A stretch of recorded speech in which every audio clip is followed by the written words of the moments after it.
আসসালামু আলাইকুম প্রিয় শিক্ষার্থী বন্ধুরা, গত ক্লাসে আমি দেখিয়েছিলাম যে কিভাবে এমএস অ্যাক্সেসে ঢুকতে হয় এবং টেবিলে ডাটা টাইপ করে তথ্য এন্ট্রি দিতে হয়।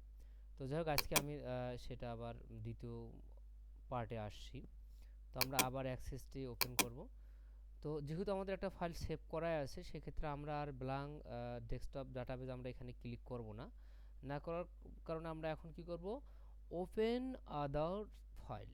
আমরা কি করব, এই যে এখান থেকে ওপেন আদার্স ফাইল এখানে আমরা ক্লিক করব। অথবা যদি আমি পাই যে এখানে এই লিস্টের মধ্যে যদি থাকে, এই লিস্টের মধ্যেও যদি থাকে যে আমার কোনটা নাম হয়, আমি সেখান থেকেও ফাইলটা ওপেন করতে পারবো। তো এখানে আমরা কোন নামটা খুঁজবো, আমরা ওই বাড়ির নামটা খুঁজবো। আমরা কিন্তু ওই যে ভিতরে যে একটা এমপ্লয়ি ফাইল তৈরি করছি সেটা খুঁজবো না। তো যাক, আমার স্টার 1 নামে তৈরি করা আছে। তো আমরা এই ওপেন ফাইলে গিয়েও আমরা এই যে স্টার 1 এখানে পাবো, অথবা মাই কম্পিউটারে গিয়ে ব্রাউজে গিয়েও আমরা ডকুমেন্টস থেকেও আমরা এই যে স্টার 1 পাবো। দেওয়ার পরে ওপেন করব। তো ওপেন করার পরে আমাদের এখানে কি এই শখটা আমাদের গত পার্টে আমাদের এটা তোলার কথা ছিল। তো যাই হোক, আমি অলরেডি তুলছি। এখন আমাদের যে কাজটা সেটা হচ্ছে দ্বিতীয় নাম্বার ক্লাসে আসা। আমি ছকটা তুলছি দ্বিতীয় নাম্বার ক্লাস। এই দ্বিতীয় নাম্বার ক্লাসে কি আছে, তথ্য কপি করা। তো এই তথ্য কপি করা আমরা আসলে জানি কিভাবে তথ্য কপি করতে হয়। ব্লক করার পরে কন্ট্রোল-সি এবং কন্ট্রোল-ভি পেস্ট করলেও কপি হয়। কিন্তু এখানে আরেকটা শর্টকাটে একটা নাম, শর্টকাটেও একটা জিনিস কপি করা যাবে। সেটা হচ্ছে এই ড্রাইভারটা যদি আমরা এখানে লিখি, আমরা যেন কন্ট্রোল-সি বা কন্ট্রোল-ভি এগুলো আমরা কিছু প্রয়োগ করব না। করার কারণে আমরা যদি কন্ট্রোল ধরে সিঙ্গেল মার্কেশন বা ইউজ করি কিবোর্ড থেকে, তাহলে এই জিনিসটা আমার এখানে চলে আসবে। এখন সিঙ্গেল মার্কেশন বাটন কোনটা, এটা কিবোর্ডে যারা দেখছেন তারা জানেন যে সিঙ্গেল মার্ক বাটন কোরেশন কোনটা। তো যাক, এই ফাইন্যান্সটাও যদি আমি কপি করতে চাই, আমরা এখানে দিলাম। অর্থাৎ এই যে ইনভার্টেড কমা যে দেওয়া হয়, শিফট ধরে যেখান থেকে ইনভার্টেড কমা, ওইটাকেই সিঙ্গেল মার্ক কোরেশন বাটন বলা হয়। তো যাই হোক, এইখানেও আমি দিলাম। আবার এখানেও আমি ওই তারিখটাই আমি দিলাম। তাহলে আমি কপি পেস্ট আর করার লাগতেছে না, আমি শুধু কন্ট্রোল চেপে ধরে এই সিঙ্গেল মার্ক কোরেশনটা দিলেই আমাদের ওই তথ্যটা এখানে পেস্ট হচ্ছে। তো যাই হোক, এখানে আমি লিখে দিলাম। তো এটা চলে গেল তথ্য কপি করা। তারপর আরেকটা জিনিস কি আছে দেখেন, এখানে আছে ডিফল্ট ভ্যালু ইনসার্ট করা। এই ডিফল্ট ভ্যালু ইনসার্ট করাটা কি, আমি যদি বলি, এখানে গিয়ে ডিফল্ট ভ্যালু ইনসার্ট করা মানে এই যে দিনাজপুরটা আমার বারবার যেন আমার লিখতে না হয়, বা যে কোনো একটা জিনিস আমি এখানে অটোমেটিক করে রাখবো, সেই জিনিসটা যেন আমার বারবার অটোমেটিক চলে আসে, সেটাকে বলা হচ্ছে ডিফল্ট ভ্যালু। তো অবশ্যই আমরা ফাইলটা ক্লোজ করব, অথবা এই যে টেবিল থেকে রাইট বাটন ক্লিক করে যে ডিজাইন ভিউ, আমরা এখানে যাব। ডিজাইন ভিউয়ে গিয়ে আমরা কোথায় ডিফল্ট ভ্যালু ইনসার্ট করতে চাচ্ছি, তো অ্যাড্রেসে যদি করতে চাই, তাহলে আমাদের অ্যাড্রেসে কাজটা রাখার পরে এই যে নিচে দেখেন ডিফল্ট ভ্যালু, এখানে কথাটা আছে যে ডিফল্ট ভ্যালু।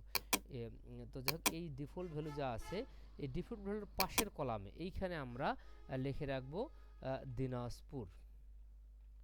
আমরা এখানে দিনাজপুর লিখে রাখবো। রাখার পরে সেভ করে আমরা এটাকে যদি আবার ওপেন করে দেখেন, এখন যদি ওপেন করে দেখেন, এই যে এখানে দিনাজপুর আমার অটোমেটিক চলে আসে। এই যে দেখেন, আমি কিন্তু এটা আমার প্রিন্টে আসবে না, আমি যেহেতু এটা এখনও এখানে কোনো নাম লেখি নাই, কোনো রেকর্ড দেই নাই, এটা আমার প্রিন্টে আসবে না। তো যাক, আমি যদি এখন এখানে কোনো নাম লিখি, যেমন ধরেন যে আমি একটা নাম লিখতেছি হাবিব। দেখেন, আমি যখন এখানে হাবিব লিখছি, যখন এখানে হাবিব আমি লিখছি, তখন দেখেন দিনাজপুর আর একটা অটোমেটিক নিচে রেডি হয়ে গেছে। এইটাকে বলা হচ্ছে ডিফল্ট ভ্যালু ইনসার্ট করা। তো যাই হোক, আশা করা যায় আমি ডিফল্ট ভ্যালু ইনসার্ট করাটা বুঝাতে পারছি। তারপরে যে ক্লাসটা আছে লেখাকে কাট করা। তো আমরা তো জানি যে কিভাবে লেখাকে কাট করতে, কন্ট্রোল ব্লক করে কন্ট্রোল-এক্স প্রয়োগ করে কন্ট্রোল-ভি পেস্ট করলেও কাট হয়ে যায়।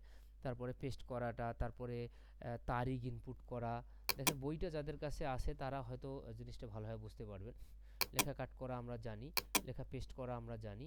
এবার কি বলছে, তারিখ ইনপুট করা। তো এই যে কন্ট্রোল ধরে এই যে সেমিকোলন বাটনটা চাপলে, এই কন্ট্রোল ধরে এই সেমিকোলন বাটনটা চাপলেই কিন্তু এখানে তারিখ ইনপুট হয়। দেখেন, আমি যদি কন্ট্রোল ধরে সেমিকোলন বাটনটা চাপ দিই, তাহলে তারিখ ইনপুট হয়। কোন তারিখটা, কম্পিউটারের যে তারিখটা আছে সেই তারিখটা এখানে ইনপুট হবে। আচ্ছা, তারপরে কি আছে, তারপরে সময় ইনপুট করা আছে। দেখেন, এই যে তারপরে আছে সময় ইনপুট করা। তো আমরা সময়ও ইনপুট করতে পারবো। কিভাবে, সময় যদি আমরা ইনপুট করতে চাই, তাহলে আমাদের কন্ট্রোল শিফট কোলন দিলে আমাদের এখানে সময়টা ইনপুট হবে। তো দেখেন, সময়টাও আমার ইনপুট হয়ে গেল। কিন্তু দিনাজপুর আমার ডিফল্ট হিসাবে আমার এখানে থাকতেছে কেন, যেহেতু আমরা এখানে ডিফল্ট ভ্যালু হিসাবে দিনাজপুর ইউজ করছি। তো এগুলো আমরা দিনাজপুর আমরা সরাইও দিতে পারবো। ডিফল্ট ভ্যালুটা আবার ওই যে ডিজাইন ভিয়ে গিয়ে অ্যাড্রেসে কার্সারটা রেখে যে দিনাজপুর এখানে ডিলিট করলে আর ডিফল্ট ভ্যালুটা থাকবে না। তো ডিফল্ট ভ্যালুটা থাকলে কোনো অসুবিধা নাই, কেন, ওটা যেহেতু আমার প্রিন্টে আসবে না, শেষেরটা প্রিন্টে আসবে না, কিন্তু এগুলো আসবে। তো যাই হোক, আমি এখানে দিলাম। তারপরে কি আছে, তারপরে আছে আমাদের yes no field, yes no field. তারপরে কি আছে দেখেন, এখানে একটা অপশন দেওয়া আছে, সেটা হচ্ছে ইয়েস নো ফিল্ড ইনপুট করা।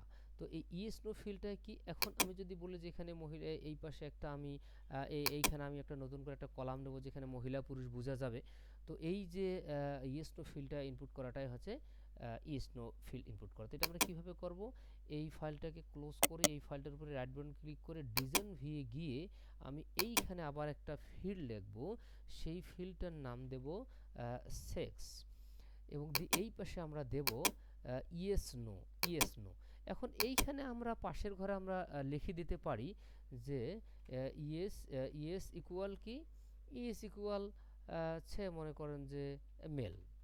তো এইভাবে আমরা দিতে পারি কমা, এবং নো ইকুয়াল, নো ইকুয়াল কি তাহলে ফিমেল, ফিমেল আমরা সেভ করে ক্লোজ করব। করার পর আমরা এখন ফাইলটা ওপেন করি, দেখেন এইখানে কিন্তু আমার এই জিনিসটা ইয়েস নো ফিল্ডে চলে আসছে। তাহলে আমরা যেগুলোতে ইয়েস করব টিক চিহ্ন দিয়ে, তাহলে আমরা এগুলো ধরে নেব কি, আমরা জানি যেগুলো হচ্ছে পুরুষ, এগুলো হচ্ছে পুরুষ, আর যেগুলো আমরা টিক চিহ্ন দিয়ে আমরা দেব না বা ইয়েস করব না, সেগুলো হচ্ছে মহিলা।